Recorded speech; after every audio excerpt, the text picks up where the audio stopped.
Hey guys, welcome to NBC Universal Upfronts. I'm here with Sidney Torres from the newest show, The Deed. Yo, this show looks really dope, and I watched some of your videos online. You're like so motivational and inspiring. I was like, I can't wait to meet him. Okay, so now the show starts March 25th, right? March 1st. March 1st. March okay. 1st. So now tell me a little bit about the show. So I got some of the little upkeep. So now we're gonna take contestants. Every episode will be a new business venture. Correct. But every deal is different. Okay. You know, like Chicago is different than New Orleans. Completely different deal style. Sean and I. Sean's show is going to be great. He's got his own way of doing deals. I've got my own way of doing deals. But each show, each 1 hour show, is completely different as far as like what their issues are. Are they overly invested? Do they understand the market?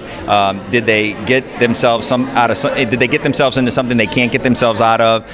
Every show doesn't always end great. You know, where it's a pretty painted wall and the house is beautiful.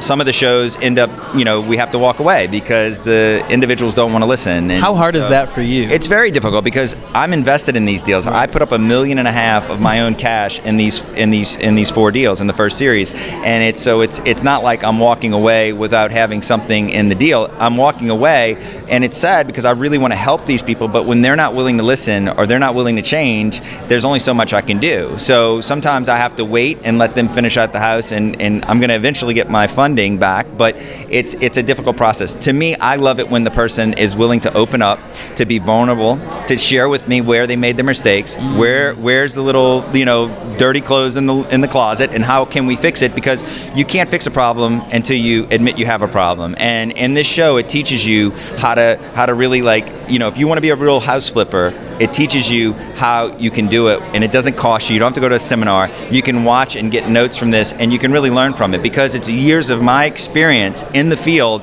that I bring to the table besides just my cash. So no, it's funny, vulnerability has been like the word on the carpet today. For you, being in this industry, how do you, when you meet these people, how do you kind of gauge that trust? You know, when I meet someone who wants me to invest with them, I love, it's all about the person. Yeah, the real estate is the deal, but I like to know the person. I like to meet their parents. I like to meet their husband. I like to meet their girlfriend. I like to meet the dogs. I like to meet them and know like what they're about. I look to see like what clothes they wear, because are they spending too much on clothing? Do they have a fancy watch? Are they driving a fancy car? Because are they really committed to doing whatever they have to do to be a successful developer? Because when I started, that's how I started. I had to give up everything, and I didn't even have anything. But when I started making money, I was like, I had to sacrifice my own wants and needs to put real estate first. And if that meant, you know, something that I wanted to buy for myself, I had to be committed to, my main focus is real estate. And once I become successful, then I can get those things. Okay. And so I look for that in people who are coming to me wanting to borrow money. I think it's important to see how they operate. What would you say, after filming the show, looking back at it, was something that you just kind of were shocked that happened, or that you weren't expecting to happen during filming? Yeah, I mean, one deal I did, the lady who I invested with, she was an attorney. She went and she became a city planner, worked for City Hall after Katrina and trying to help rebuild the city. She'd only done one renovation after Katrina because her house was flooded. She decides after she gets out of city government that she wants to do a real estate development. Well, she gets her 80 and 75-year-old parents to co-sign on $1 million loan so she can develop a piece of property. She complete, yeah, right?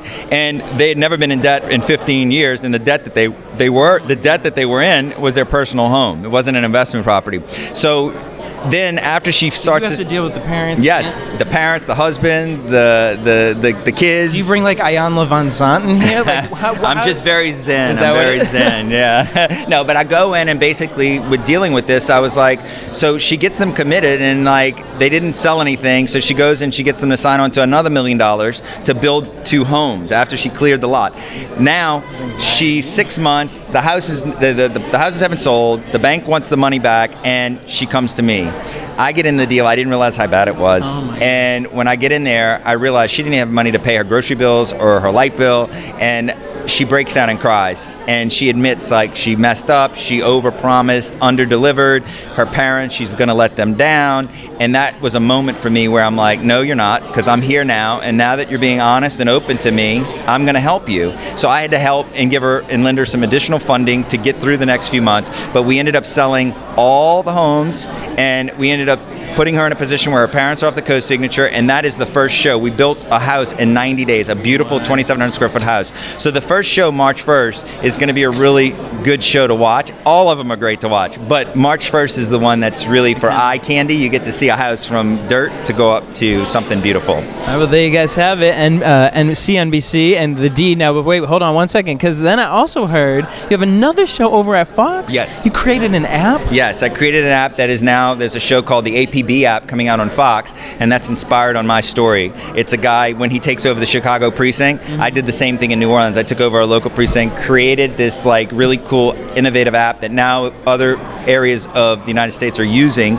We dropped crime by 45% in the French Quarter, and it's a huge success. And now they ended up doing a story in the New York Times Magazine, and so Fox bought the story, and they're doing a story, and I think the guy who is playing me is...